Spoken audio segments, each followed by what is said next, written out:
भारत सहित दुनिया के ज्यादातर हिस्सों में जुआ सट्टा एक प्राचीन और आम मनोरंजन का साधन रहा है। हालांकि कुछ जुआरी अपनी इस आदत पर नियंत्रण खो देते हैं, इतना ज्यादा कि वह व्यवहार उनके पूरे जीवन पर हावी हो जाता है। इसी कारण भारत देश में जुआ सट्टा पूरी तरह प्रतिबंधित है। किंतु यदि हालात की बात की जाए तो वह जस के तस हैं। जुआ सट्टा बराबर चल रहे हैं। कुछ ऐसे ही हालात इन दिनों रायपुरवा इलाके में हो गए हैं। यहाँ जिम्मेदारों द्वारा कोई उल्लेखनीय कार्रवाई न किए जाने के कारण यहाँ जुआ खाने बदस्तूर जारी हैं। बताते चले कि कोरोना काल और लॉकडाउन के दौरान भी कानपुर शहर में प्रतिबंधित लाखों रुपए का जुआ खेला गया। 1 दर्जन से अधिक स्थान जुए के अड्डे के रूप में अपनी स्थायी पहचान बना चुके हैं।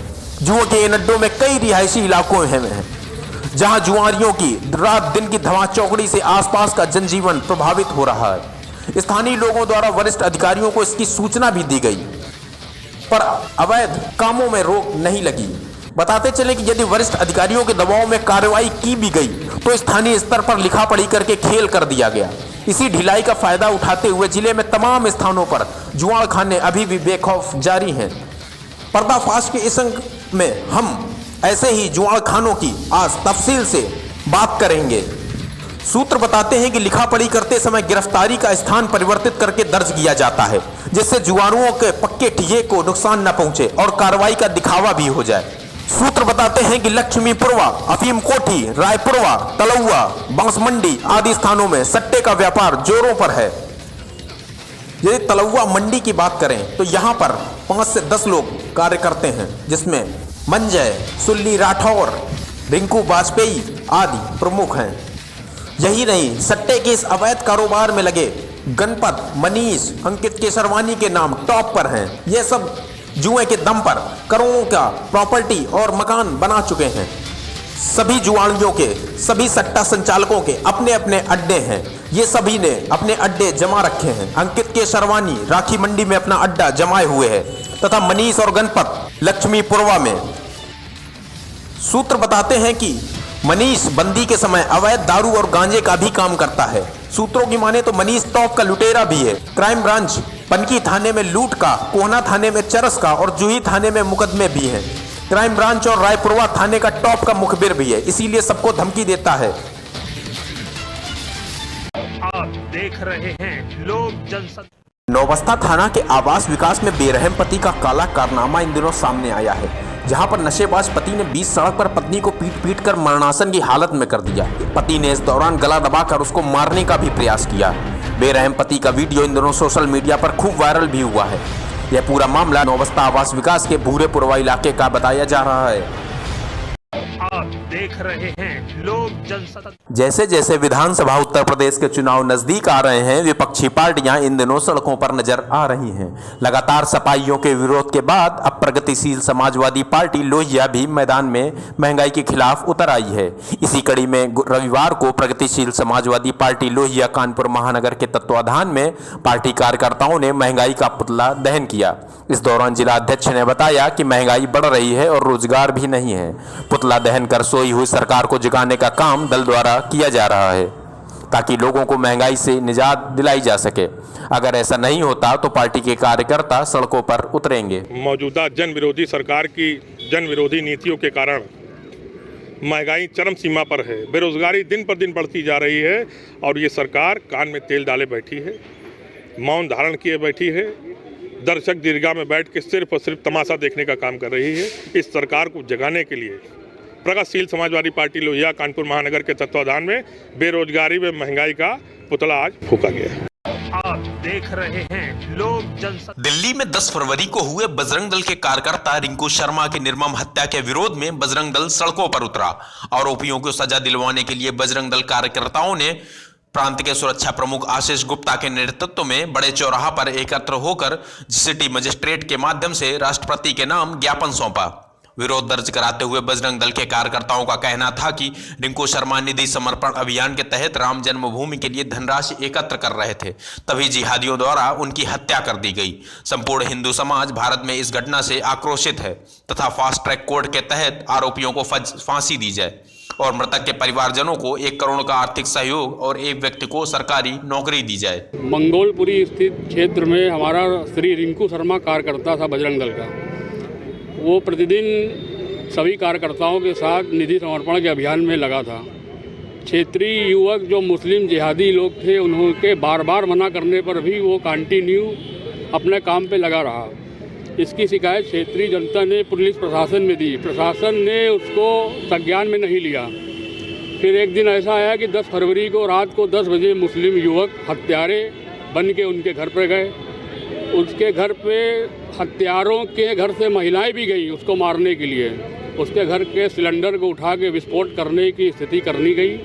पूरा भरपूर प्रयास किया गया कि धमाका करके उसको मारेंगे। प्रयास सफल हुआ। उन्होंने चाकू से उसको गोद दिया। उसके बाद उसको अस्पताल जब ले जाया गया, अस्पताल में भी हत्यारे लोग पहुंचे धमकाने के लिए, और जिस स्थान पर चाकू लगी थी उस चाकू वाले स्थान को फिर से गोद के उसको वहीं पर मरणासन कर दिया। वो मर गया। मेरी राष्ट्रपति जी महोदय से ये हम लोग आज ज्ञापन दिया है। हम लोगों ने सिटी मजिस्ट्रेट के माध्यम से श्री राष्ट्रपति को आप देख रहे हैं लोक जनशक्ति। खबर कानपुर देहात से है, जहां उत्तर प्रदेश सरकार के नगर विकास राज्य मंत्री एवं जनपद के प्रभारी मंत्री महेश चंद्र गुप्ता ने केंद्रीय बजट को लेकर सर्किट हाउस में एक प्रेस वार्ता का आयोजन किया। उन्होंने कहा कि भारत के प्रधानमंत्री नरेंद्र मोदी जी के नेतृत्व में जो बजट पेश किया गया है वह किसान हितैषी व भारत को विश्व में नाम गौरवान्वित करने वाला बजट है।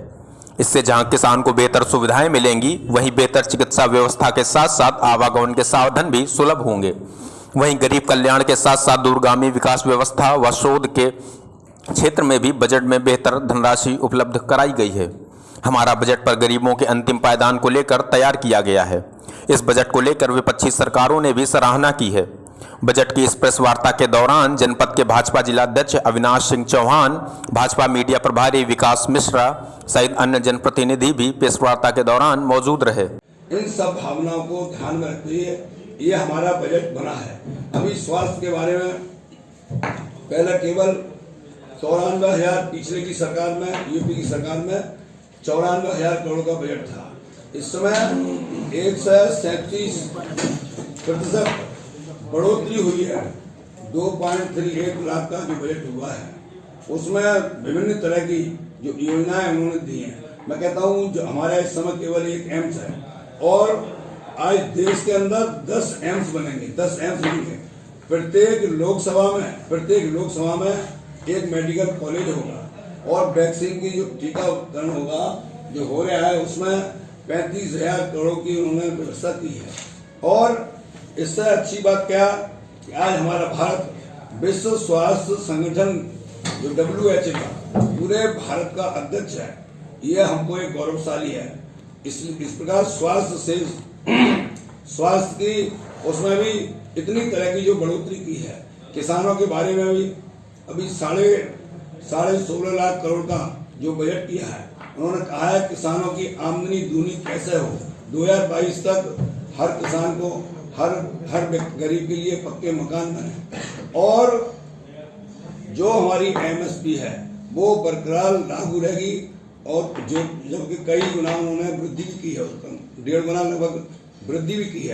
आप देख रहे हैं लोक जनशक्ति। महाराजा सुहेलदेव स्मारक को पर्यटन स्तर पर विकसित करने की कवायद में बसंत पंचमी के दिन 16 फरवरी को महाराजा सुहेलदेव के जन्म उत्सव के मौके पर प्रधानमंत्री नरेंद्र मोदी द्वारा जिले के चित्तौरा में स्थापित किए गए सुहेलदेव स्मारक का वर्चुअल उद्घाटन करने जा रहे हैं, जिसमें मुख्य अतिथि के रूप में मुख्यमंत्री योगी आदित्यनाथ के पहुंचने का कार्यक्रम है। मुख्यमंत्री के कार्यक्रम को देखते हुए जिला प्रशासन द्वारा बड़े पैमाने पर तैयारियां भी की जा रही हैं और इसी क्रम में प्रदेश के कैबिनेट मंत्री व जिले के प्रभारी मंत्री अनिल राजभर ने मुख्यमंत्री कार्यक्रम स्थल का निरीक्षण किया, वहीं तैयारियों का जायजा भी लिया। इस दौरान तैयारियों का जायजा लेने के उद्देश्य से जिलाधिकारी शंभू कुमार व पुलिस अधीक्षक डॉक्टर विपिन कुमार मिश्रा ने संबंधित अधिकारियों के साथ कार्यक्रम स्थल का गहनता से निरीक्षण किया।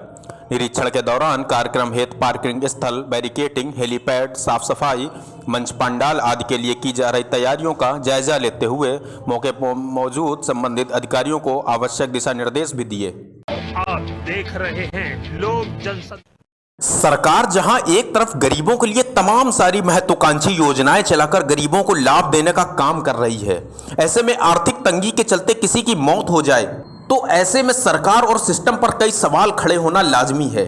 हम बात कर रहे हैं यूपी के सबसे बड़े जिला लखीमपुर खीरी की, जहां सरकार द्वारा योजनाएं तो चलाई जा रही हैं, लेकिन योजनाओं का सीधा लाभ गरीबों तक नहीं पहुंच पाता, जिसके चलते आर्थिक तंगी से कई लोगों की जान चली जाती है।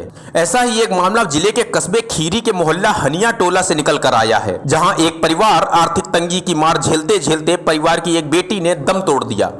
बताया जाता है कि यह परिवार कई सालों से आर्थिक तंगी की मार झेल रहा था।